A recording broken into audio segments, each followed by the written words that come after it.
वानर भागकर जहां भी जाते हैं वहीं आग जलती देखते हैं वानर भालू व्याकुल हो गए। फिर रावण बालू बरसाने लगा वानरों को जहां तहां थकित अर्धा शिथिल कर रावण फिर गरजा। लक्ष्मण जी और सुग्रीव सहित सभी वीर अचेत हो गए। हाँ राम हाँ रघुनाथ पुकारते हुए श्रेष्ठ योद्धा अपने हाथ मलते अर्थात पछताते हैं। इस प्रकार सबका बल तोड़कर रावण ने फिर दूसरी माया रची। उसने बहुत से हनुमान प्रकट किए जो पत्थर लिए दौड़े। उन्होंने चारों ओर दल बनाकर श्री रामचंद्र जी को घेरा। वे पूंछ उठाकर कटकटाते हुए पुकारने लगे, मारो पकड़ो जाने ना पाए। उनके लंगूर अर्थात पूंछ दसों दिशाओं में शोभा दे रहे हैं और उनके बीच में कौशल राज श्री राम जी हैं। उनके बीच में कौशल राज का सुंदर श्याम शरीर ऐसा शोभा पा रहा है मानो ऊंचे तमाल वृक्ष के लिए अनेक इंद्रधनुषों की श्रेष्ठ बाण अर्थात घेरा बनाई गई हो।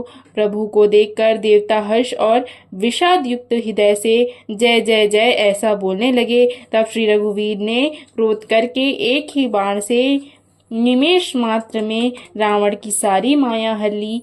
माया दूर हो जाने पर वानर भालू हर्षित हुए और वृक्ष तथा पर्वत ले लेकर सब दौड़ पड़े। श्री राम जी ने बाणों के समूह छोड़े जिनसे रावण के हाथ और सिर कट कट कर पृथ्वी पर गिर पड़े। श्री राम जी और रावण के युद्ध का चरित्र यदि सैकड़ों शेष सरस्वती वेद और कवि अनेक कल्पों तक गाते रहे तो भी वे उनका पार नहीं पा सकते। उसी चरित्र के कुछ गुणगान मंद बुद्धि तुलसीदास ने कहा है, जैसे मक्खी भी अपने पुरुषार्थ के अनुसार आकाश में उड़ती है। सिर और भुजाएं बहुत बार काटी गईं फिर भी वीर रावण मरता नहीं। प्रभु तो खेल कर रहे हैं परंतु मुनि सिद्ध और देवता उस क्लेश को देखकर व्याकुल है।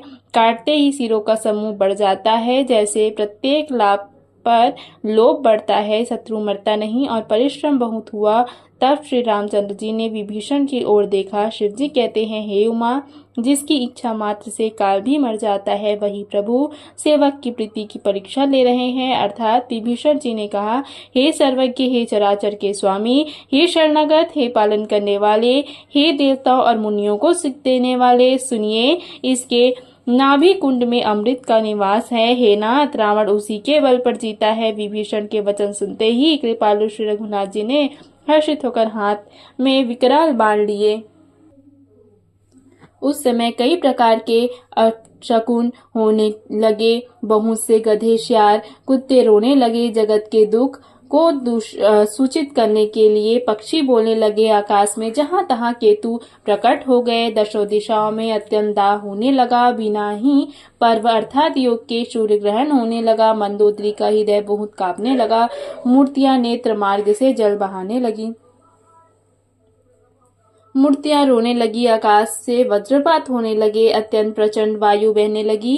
पृथ्वी हिलने लगी। बादल रक्त, बाल और धूल की वर्षा करने लगे। इस प्रकार इतने अधिक अमंगल होने लगे कि कौन कह सकता है। अपरिमित उत्पाद देखकर आकाश में देवता व्याकुल होकर जय जय पुकार उठे। देवताओं को भयभीत जानकर कृपालु श्री रघुनाथ जी ने धनुष पर बाण संधान करने लगे।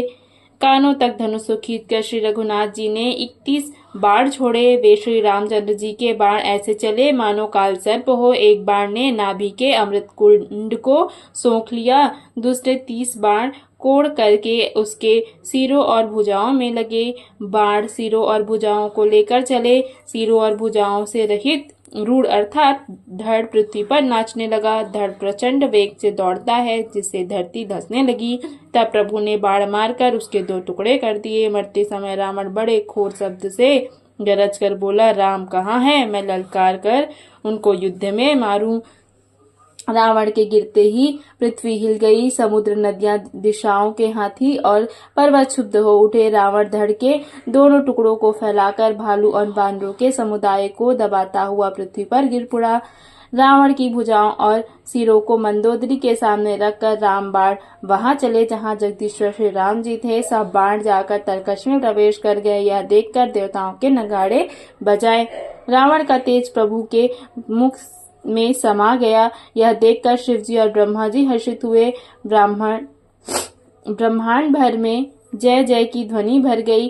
प्रबल भुजदंडों वाले श्री रघुवीर की जय। देवता और मुनियों के समूह फूल बरसाते हैं और कहते हैं, कृपालु की जय हो, मुकुंद की जय हो, जय हो।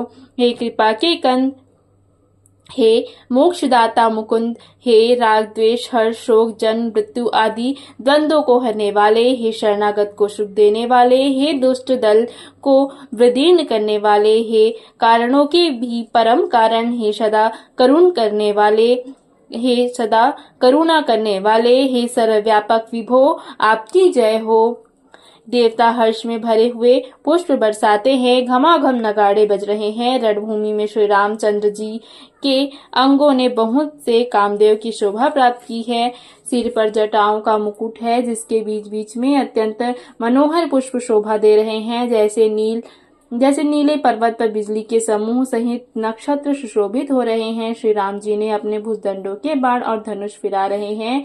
शरीर पर रुधिर के कण अत्यंत सुंदर लगते हैं, जैसे तमाल के वृक्ष पर बहुत सी ललमुनिया चिड़िया अपने महान सुख में मग्न निश्चल बैठी हुई हों।